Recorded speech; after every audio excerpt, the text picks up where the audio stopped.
welcome to DTC Dinda Tahir Channel bersama dengan Aldinda, pasangan yang baru melek dunia. Akhirnya setelah sekian lamanya kita nggak ngonten, kita memutuskan untuk ngonten. Sebenarnya kita punya beberapa stok ya, tapi gue males banget ngeditnya. Dan stoknya itu lebih ke traveling. Tentang WHV-nya kita belum bikin lagi. Terus kita kayak mager banget untuk take vlognya gitu, teman-teman. We're so sorry about it. Terus kayak bener-bener lagi mager banget asli. Tapi berhubung WHV baru dibuka lagi, terus teman-teman juga banyak yang mau berdatangan nih ke Australia. Kita pun berusaha mengalahkan rasa malas kita untuk bikin vlog ini. Semoga bermanfaat ya. Di vlog kali ini kita mau kasih informasi ke teman-teman semua, persiapan apa aja sih yang dibutuhkan untuk berangkat ke Australia. Tentunya packing itu adalah sesuatu yang males banget gak sih teman-teman, karena kita tuh akan meninggalkan kampung halaman untuk merantau dalam waktu yang lama. Tentunya barang-barang yang harus dibawa itu ribet banget ya. Intinya kita kayak bawa rumah gitu. Tapi kita pack seminimalis mungkin ke dalam koper yang kita bawa. Nah, kita mau kasih tahu dulu nih, waktu itu kita kesini bawa berapa koper, Yong? Dua koper ukuran 24 inch masing-masing. Satu carrier ukuran 55 liter. Daypack 3 kalau nggak salah. Udah. Ya, itu sebenarnya rempong banget ya teman-teman. Kalau kita lihat nih orang-orang lain gitu yang dari Indonesia ke sini tuh kayak cuma biasanya bawa satu koper gede sama satu koper yang buat di kabin. Jadi satu koper gede untuk masuk bagasi, terus satu koper kecil untuk dibawa ke kabin. Tapi karena kita waktu itu cuma beli 2 koper masing-masing kita satu-satu, terus kayak ngapain lagi kita beli koper, karena kita punya carrier dan punya daypack gitu kan. Jadi ya udah. Tapi ternyata itu bukan formasi yang bagus teman-teman. Jadi kita saranin untuk teman-teman beli koper yang gede nih, kalau bisa sampai 30 inci ya. Terus sama satu koper kecilnya untuk masuk ke kabin. Tapi harus dicek juga nih, kira-kira dimensi kopernya itu yang bisa masuk ke kabin dan masuk ke bagasi itu seberapa besar.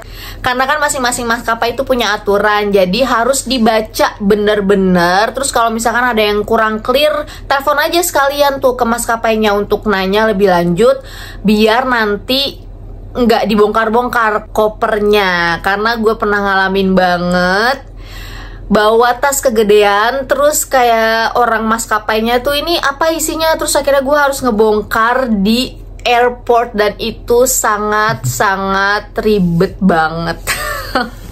Semoga teman-teman semua nggak ngalamin itu. Tapi kemarin kita sih juga nggak ngalamin itu ya, karena kita udah persiapan packing tuh dari sebulan sebelumnya ya. Dari sebulan sebelumnya. Baiklah, jadi poin pertama yang harus disiapkan sebelum berangkat ke Australia adalah tentukan kota tujuan Anda. Betul, karena Australia itu gede banget, lebih gede daripada Indonesia. Jadi banyak banget tuh kota yang bisa jadi consideration teman-teman untuk dituju. Kalau kita kemarin langsung ke Sydney ya. Karena kita nggak awam banget kan, nggak tahu mau kemana. Jadi udah ke kota besarnya dulu, cari duit, kumpulin modal buat next stepnya ke regional area kayak gitu. Dan pastinya kita ngumpulin mental juga sih teman-teman, karena kita kita mau tahu nih Australia itu kayak mana sih, karena kita kan belum pernah ke Australia kan.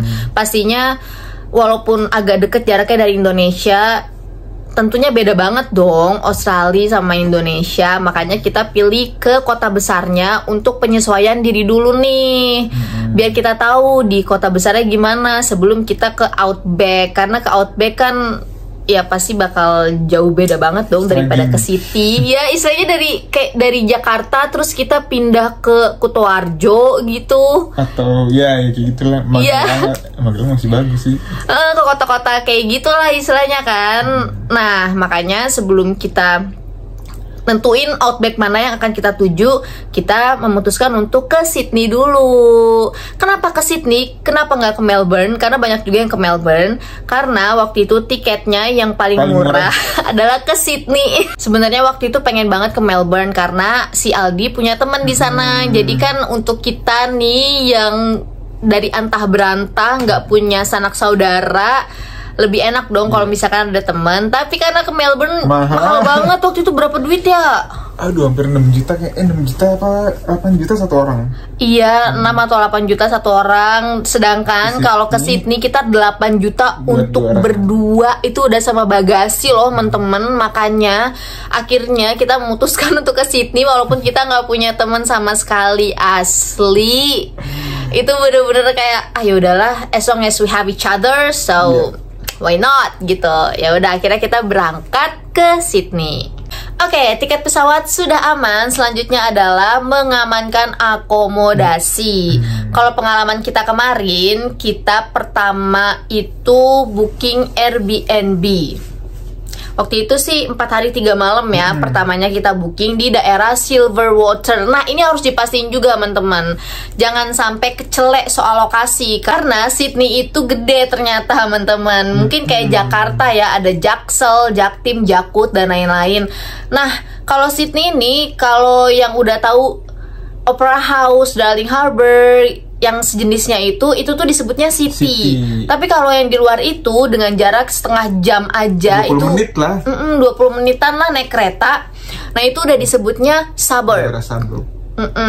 Bukan city lagi. Kalau kebanyakan dari teman-teman dari Indonesia sih sukanya booking kamarnya di daerah city ya, karena lebih strategis dari mana-mana. Dan katanya sih dapat kerjanya tuh lebih gampang kayak gitu. Tapi sebenarnya di suburb-suburb juga banyak kerjaan sih teman-teman. Nah oke, balik lagi ke poinnya. Waktu itu kita pesan Airbnb di daerah Silverwater selama 4 hari 3 malam. Tapi ternyata itu kurang banget teman-teman. Serius deh. Jadi kita punya 2 saran nih untuk teman-teman semua. Yang pertama, kalau misalkan teman-teman punya kenalan, teman atau saudara di Sydney, nah lebih baik udah booking akomodasi sebelum berangkat ke Australia. Jadi kalian nih pesen dulu nih dari Indonesia. Dan karena ada temen kenalan di Australia di Sydney, bisa untuk minta tolong untuk inspeksi gitu. Bisa minta tolong mereka untuk inspeksi. Karena inspeksi itu perlu.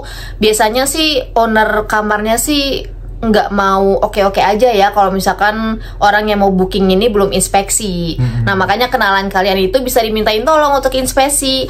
Tapi kalau misalkan temen-temen tuh kayak kita nih yang nggak punya kenalan sama sekali, better booking Airbnb dulu, tapi minimal banget booking untuk 2 minggu. Karena kalian akan butuh penyesuaian banget pas pertama kali sampai di sana. Banyak yang harus diurus kan. Kita harus bikin akun bank, harus bikin TFN. Jadi nggak mecah pikiran kalian untuk cari akomodasi lagi. Betul, karena kalau misalkan booking Airbnb kan kayak hotel gitu ya. Jadi kalau misalkan kita mau extend nih, syukur-syukur kosong. Tapi kalau full book ya udah nggak bisa amsyong deh, kita harus cari Airbnb lain. Seperti itu teman-teman. Lanjut poin ketiga, persiapan apa yang perlu dilakukan sebelum berangkat ke Australia. Tadi kan yang pertama itu udah mengamankan tiket pesawat. Yang kedua, mengamankan akomodasi. Yang ketiga, memikirkan barang-barang apa aja yang perlu kita bawa. Ini adalah hal yang krusial banget teman-teman. Dan tricky. Betul, kita tuh harus mikirin banget apa nih barang-barang yang kira-kira nggak ada di Australia dan kita harus bawa dari Indonesia. Apa sajakah barang-barang itu? Nah, kalau kemarin sih kita ya untuk mempermudah proses packing itu, gue tuh sampai bikin list gitu di notes teman-teman. Coba dikasih tahu. Nah, ini dia. Mohon maaf nih tulisannya agak-agak random ya, kayak prescription gitu. Cuma dokter-dokter tertentu yang bisa baca. Jadi kalau waktu itu gue bikin listnya ngebagi ke dua sub gitu teman-teman. Yang pertama adalah check-in baggage. Nah, check-in baggage itu adalah barang-barang yang akan masuk ke bagasi nih. Jadi yang kalau misalkan kalian ke counter untuk check-in, kopernya itu kan nanti dimasukin bagasi gitu kan. Nah, sama yang satu lagi adalah cabin baggage. Cabin baggage adalah barang yang akan kamu bawa ke dalam pesawat, nanti ditaruh di kabin. Oke, gue jelasin dulu dari mulai check-in baggage. Di sub ini gue bagi lagi ke beberapa part teman-teman. Jadi ada, kalau di sini ya, kalau gue ini bisa diikutin atau bisa kalian bikin list sendiri. Jadi kalau yang kemarin gue bikin ada part jaket, sweater, tops, celana, terus ada underwear, terus masuk ke skincare, penting banget dong buat ciwi-ciwi nih. Terus ada hair care, terus ada makeup, terus ada toiletries kayak towel atau softex gitu dah sejenisnya. Terus sama ada makanan dan dan ada tas. Nah, tas-tas kecil kayak gitu untuk traveling singkat di Australia. Terus sama ada additional tapi penting, barang additional tapi penting. Nah, kita kan masing-masing pasti punya dong barang additional tapi penting itu. Terus sama sepatu atau sendal. Itu adalah part-part yang gue masukin di bagian check-in baggage. Sedangkan kalau di bagian cabin baggage, gue bikin lagi part-partnya, yaitu adalah baju-bajuan. Terus ada skincare pastinya yang akan dibawa ke kabin, karena kan kita di pesawat itu berjam-jam ya. Tentunya para wanita-wanita ini pasti ada skincare yang harus dipakai nih, dan terutama sunscreen, don't forget. Terus ada make up, ada hair care juga, ada toiletries. Kalau misalkan kebetulan kalian nih perempuan terus lagi terbang dan kebetulan lagi dapet, itu penting banget bawa softtek gitu kan. Terus ada bagian hiburan. Kayak misalkan kan gue suka baca buku, gue pastinya harus bawa buku ke cabin untuk dibaca selama perjalanan. Terus ada barang additional juga, kayak gitu teman-teman. Bisa diikutin, bisa juga kalian bisa bikin list sendiri. Kalau waktu itu sih gue yang bikin listnya ya. Kalau si Aldi tinggal ngikutin doang. Nih emang cowok kan biasanya males. Kita kan kalau cewek tuh kayak agak ribet gak sih teman-teman, terutama untuk masalah skincare. Nah, ini gue mau ngasih tahu nih, mungkin ini bukan partnya Aldi ya. Untuk skincare, jujur nih sebelum berangkat gue ribet banget sama yang namanya skincare. Gue tuh bikin list skincare apa aja yang mau gue bawa. Terus gue sampai research kira-kira skincare yang gue pakai sekarang itu ada nggak ya di Australia. Jadi kalau misalkan gue tahu, oh ternyata di Australia ada nih brand ini, jadi gue nggak usah bawa banyak-banyak dari Indonesia, cuma misalkan 1 botol atau 1 cup kayak gitu. Nah, tapi kalau misalkan di Australia gue tahu nggak ada, gue bawa beberapa spare. Nah, kayak kemarin waktu itu gue pengalaman di masalah sunscreen. Oh my god, jujur nih kulit gue tuh sensitif banget teman-teman. Jadi gue punya 1 sunscreen, pokoknya Agnes kalau kalian tahu brandnya. Itu tuh gue pakai sunscreen itu udah bertahun-tahun lamanya. Tapi sayangnya nggak ada di Australia teman-teman sunscreen Agnes yang gue pakai itu. Akhirnya gue bawa tuh kayak 4 botol. Tapi pas sampai di Sydney, gue itu dari 2 minggu setelah gue sampai, gue udah mulai hunting sunscreen baru yang ada di toko-toko di Australia, di Sydney terutama. Nah, itu tuh huntingnya tuh lumayan lama tuh, gue sampai coba ada kali 4-5 sunscreen baru sampai gue nemu yang cocok banget. Kayak gitu teman-teman. Jadi untuk kalian yang punya kondisi kulit sensitif kayak gue, mungkin bisa dilakuin kayak gitu. Ini berlaku untuk beberapa skincare lain ya selain sunscreen. Nah, kalau misalkan mau tanya-tanya masalah pergantian sunscreen, bisa nge-DM gue nanti ke Instagram atau komentar di vlog ini, nanti gue jawab. Oke? Kamu ada mau tambahan nggak? Nggak. Oh, kalau cowok? Oh ya, kalau cowok gimana? Apa ya skincare-nya? Minyak kayu putih doang anjir. Anjir, itu bukan skincare. Minyak kayu putih skincare. Ya bener sih, ya kita kan care untuk skin dengan minyak kayu putih, but itu lebih ke kesehatan kulit gitu gak sih? Ya skincare kan untuk kesehatan kulit ya. Ya oke, whatever ya, gimana jadinya? Ya udah itu doang. Ya enggak. Tapi di sini banyak ditemuin kok di Asian Mart. Jadi itu. Long story short, Aldi ini sangat kecanduan dengan minyak kayu putih. Dia setiap habis mandi pasti harus ngegosokin tuh minyak kayu putih ke seluruh badan tuh. Kalau bisa diminum deh tuh minyak kayu putih ya. Nah di Indonesia karena banyak dia makanya boros kan. Tapi waktu itu karena kita nggak yakin nih di Sydney tuh ada minyak kayu putih atau enggak, akhirnya makanya tuh dikit-dikit. Tapi ternyata ada beberapa toko Indonesia dan di sana menjual minyak kayu putih. Oh, kita lupa mention obat-obatan. Obat-obatan penting juga tuh teman-teman untuk dibawa. Panadol, ataupun ada sih di sini, cuman ya di sini kayak pain relief doang Panadol tuh. Iya, jadi kalau misalkan kalian punya kondisi kesehatan tertentu, kalian tuh harus pikirin banget tuh obatnya apa, terus kira-kira nanti di Sydney ada penggantinya atau enggak. Ya contohnya karena kita akan kerja jadi buruh kasar gitu kan istilahnya, counter pain dan sejenisnya itu sangat harus teman-teman.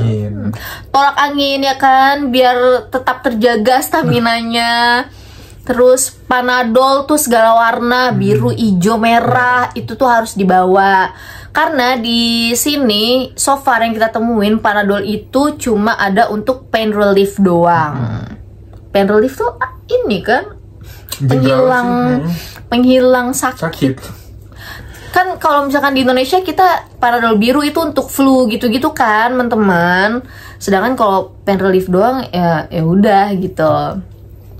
Nah makanya harus dipastiin kamu semua riset obat-obatan apa yang diperlukan. Baiklah teman-teman, ini masih di poin ketiga ya, persiapan apa barang-barang apa yang harus dibawa. Nah tadi kan udah gue jabarin tuh biar gampang tuh bikin list gitu kan.